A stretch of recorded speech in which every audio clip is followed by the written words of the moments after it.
Hello. Welcome to Unlapped. I'm Nicole Briscoe. Lawrence Edmondson is here. Can you zoom in? Can I see your face a little bit? I don't know if you want to. I don't You know if have you some want to. chipmunk cheeks going on?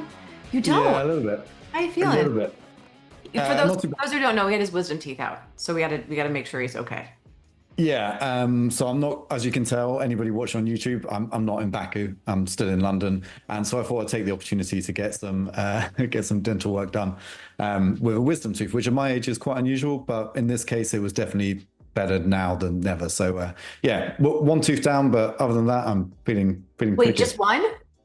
Yeah, it was only one that went out. Only one that went out. The others were just letting them do their own thing. Did you have Um, anyone in the room with you when you woke up that could record you when you were coming out of the anesthesia? Yeah, I've heard this is becoming a bit of a pop thing. Fortunately, That's it the was thing. just a local anesthetic, so it was kind of just in that area. But yeah, no, I've never done the full. I don't know. Have you done the full anesthesia thing and come out of it? I've never done it, but it looks like can be quite a lot of fun. I did the wisdom teeth thing, I think when I was like 19 or 20. No one recorded me though. They loved me. And no, I've had like three knee surgeries in the last 5 years. No one's ever recorded me coming out of anesthesia, which I feel like is probably a mistake. I feel like that is a missed opportunity for some sort of Well, blackmail on I me. mean, fingers crossed it doesn't happen again Oh anytime yeah, soon. But if it hopefully I'm does, good now. we know to send someone in with a camera. Yeah, We'll be good. exactly. All right, listen. We're watching Unlapped. Remember, Unlapped is presented by Oracle. Right now, Oracle is offering to cut your current cloud bill in half if you move to OCI. See if your company qualifies at oracle.com/unlapped. If you're watching on YouTube, obviously, thank you. Like this video, like and subscribe, leave us a comment. If you're picking us up someplace else, cool, great. Just hit us up with a 5-star review. But remember, if you are watching on YouTube, we are there all year long. That's where you can get all of our F1 content, including our brilliant producers. I try to be nice to them every week. Our brilliant producers who ask us the most lovely of questions. Because you actually had before you had your teeth ripped out, you actually had a chance to sit down with Oscar Piastri, and talk to him about the title fight, how he's feeling, the quote unquote like battle between him and his teammate. What do you think was like the biggest takeaway that you had from that conversation? Well, it was an interesting one actually, because the reason I was doing the interview was for a much wider feature about Oscar that we're going to run ahead of the US Grand Prix and trying to get a little bit more of who his personality is. So a lot of it was about actually his history, how he moved to the UK when he was 14 years old, and his dad stayed with him for 6 months and then just left him. And he was at a boarding school. I say just left him, he had everything in place, but he was at a boarding school and doing go-karting. And this was all part of his progress towards becoming a professional racing driver. So, I mean, that was fascinating. And actually, I spent too much time talking about that. But when we got onto the subject of Monza, I was told one question left. So I asked him, how had things gone, and had there been conversations since everything that happened in Monza? And he said there had. And actually, he was fairly similar in how he felt about it as he was when he got out of the car in Monza, which was actually surprisingly okay with it, and kind of Let's saying just that like recap what it's happened in Monza in case yeah. like you forgot. So there was the slow pit stop. There'd been basically papaya rules, and they asked them to swap late in the race. Lando got the win, Oscar did not. But after the slow pit stop, it could have been, or Lando finished in front of Oscar, and it could have been the other way around. So he's now saying it is what it is. Yeah, and that's kind of what he said afterwards as well. So he's happy with where it's gone. There have been conversations about what happens next. They're not really giving too many details of that. Maybe a little bit more will come out on media day in Baku. But one thing I wanted to ask him was, okay, we're at this stage of the season. There's still whatever it was, 8 races left, and you have a call like that come from the team.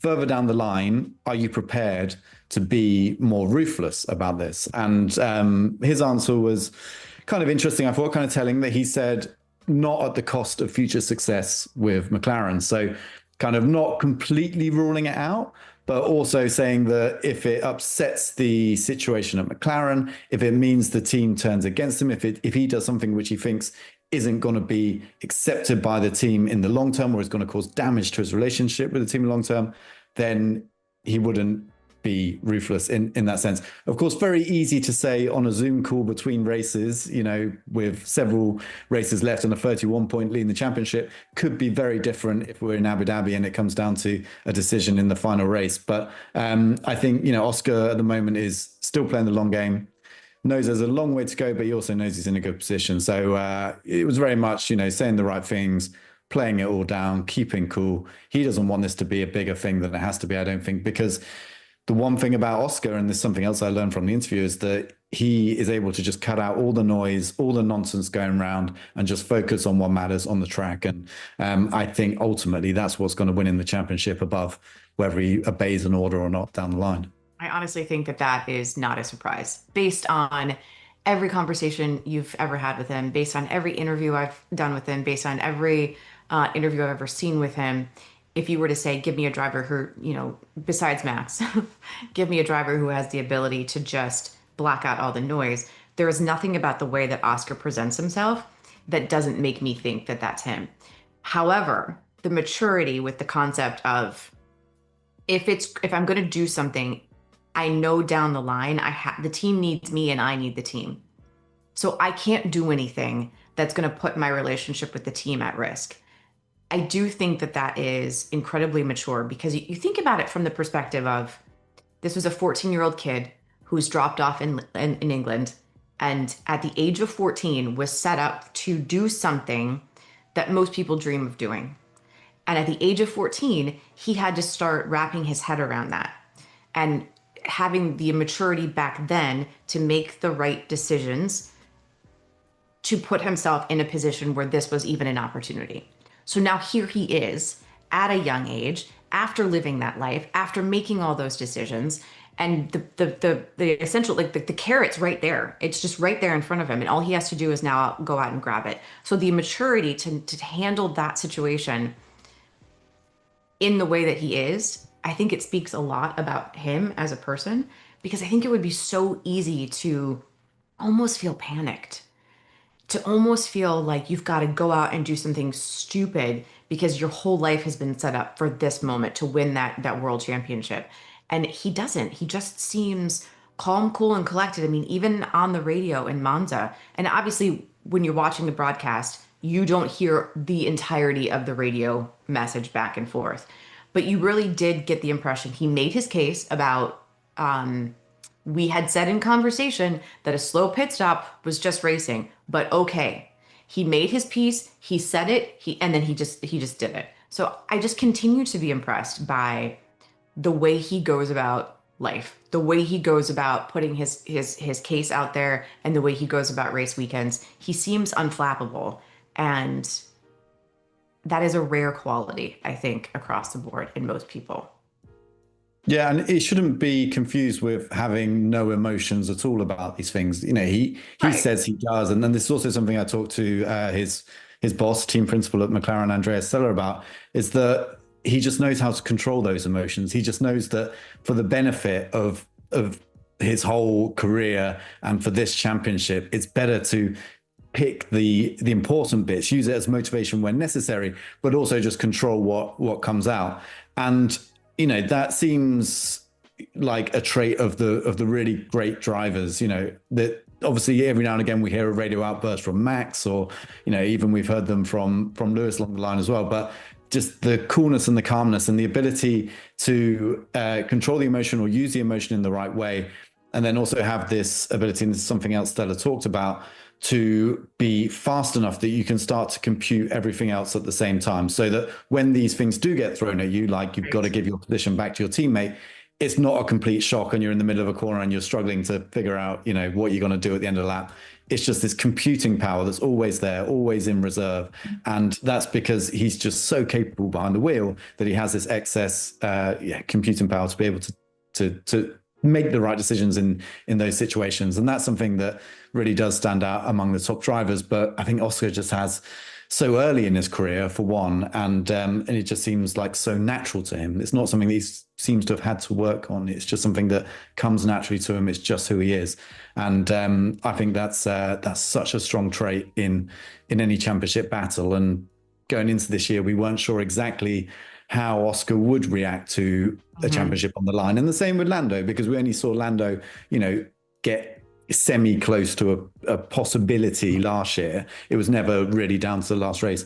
But with Oscar, just the deeper he gets in, the more he gets in, the more difficult situations he faces, the calmness just stays the same. And that I think is a remarkable quality and probably one that's gonna win in the championship, like I I said, right in I for just you. think too, it sets him up for not just this championship, but championships in the future because it doesn't really get more difficult, I think, than when you're chasing your first championship because everything is new.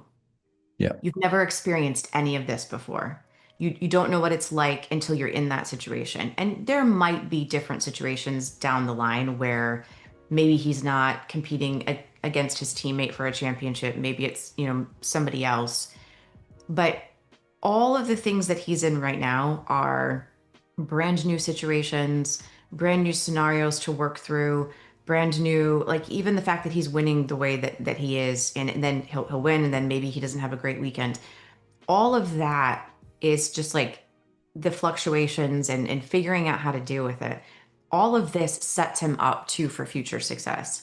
Who was it that started calling him Baby Max? Do you remember? I think It I might was have one heard of, it from you. no, I don't know. No, no, it wasn't me, but it was one of us. It was somebody who was like Okay. Baby Max. And every time I listen to him now, I'm like, God, dude, like the dude is like Mini Max, like the way he handles every situation, and you can just sort of see it developing more and more down the line. That said, like sometimes you look at him, it's like, I'm not sure I'd want to really have a conversation with you outside of this. I'm afraid you wouldn't really tell me how you feel, but you know what I mean? But you're a cold-blooded killer. Dude, go get it. I don't care. Like that just it's just an interesting thing that you see develop in people and Baby Max is just setting himself up for success down the line. Yeah, I think it's just being in complete control of everything. I mean, in those conversations, I'm sure if it made sense for Oscar to reveal a bit about, what he's thinking and all that kind of stuff, he would, but he's in Yeah. complete control of that. He never seems to say something that he shouldn't say. It never gets away from him. And, that's the same on track as it is when he's talking to the media. And I think, that is something. And what I found interesting, and part of the reason why I'm writing this piece is that last year, if you'd asked about Oscar, I think a lot of people might have been a bit flat about him. They're like, well, he's clearly talented, but I don't really get him. I don't really know him that well. I Right. think by being in the spotlight this year, actually, we've learned a lot more. And it's not Oscar. I mean, he does hold stuff back, but this is just who he is as well. This is Hmm. just, the kind of guy he is, and also the reason why he's successful. And I think people are really latching onto that. I think people are really getting behind Oscar as the person as he is, as a personality he is. And I think also he has opened up a lot when he first was, around the periphery of F1 at Alpine. He really was quite straightforward and I don't think he enjoyed media at all. And now I think he sees the benefit of it. He sees how he can perhaps not necessarily influence stuff, but he can certainly give a Hmm. good impression of himself. That helps further down the line when things go wrong. If you've done a good job at kind of building up this persona that people like, people are going to forgive you a lot more when things go wrong down the line. So I think he just fully gets it. And what we're starting to see is a genuine character in Formula One that perhaps a couple of years ago people wouldn't have said about Oscar. Don't sleep on him either. I think he's sneaky funny. I remember Yeah, he walking is. away Yeah, from he's got a he's good like sense of humor. really sneaky funny.